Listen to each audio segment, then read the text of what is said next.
ایک مرتبہ حضور صلی اللہ علیہ وسلم مسجد نبوی کے اندر تمام صحابہ کو جمع کیا، اعلان کرنا شروع کر دیا، کسی کا اگر میرے اوپر حق ہے تو وہ حق لے آ کر کے، کسی کو میں نے تکلیف پہنچائی ہے تو اس کا وہ بدلہ لے آ کر کے، اگر کسی کا قرض میرے اوپر ہے تو وہ قرض لے آ کر کے، اپنا بدلہ لے لو یا پھر مجھے معاف کر دو۔ ایک وقت کے نبی کا ڈر تھا، اللہ رب العزت کا خوف تھا، کل قیامت کے دن مجھے جواب نہ دینا پڑے اللہ رب العزت کو۔ محسن کائنات صلی اللہ علیہ وسلم جن کے اشارے کے اوپر تمام صحابہ اپنی جانوں کو قربان کر دینا ایک سعادت سمجھتے تھے، آج وہ ایسی بات کر رہے ہیں۔ اس کے بعد ایک صحابی رسول آگے بڑھے اور کہا، یا حضور ایک مرتبہ آپ نے میری کمر پر مارا تھا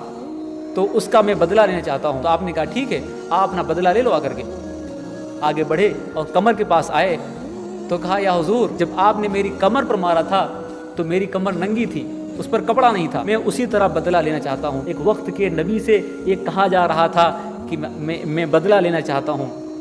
تو کہا ٹھیک ہے، میں اپنی چادر کو ہٹا دیتا ہوں۔ جیسے ہی اپنے نبی نے اپنے جسم مبارک سے چادر ہٹائی، ویسے ہی وہ صحابہ رسول صلی اللہ علیہ وسلم اپنے نبی کے مہر نبوت کو چوم لیتے ہیں، اس کو بوسہ لے لیتے ہیں۔ صحابہ رسول نے کہا، یا حضور مجھے معاف کر دیجئے، کوئی بدلہ نہیں تھا، آپ نے کبھی میرے کمر پر نہیں مارا، میں نے اس لیے کہا تھا کہ اپنی زندگی میں مہر نبوت کا بوسہ لے سکوں، اس لیے میں نے یہ گستاخی کی تھی، کبھی آپ نے میرے کمر پر نہیں مارا۔ آپ بتاؤ کہ ہم اور آپ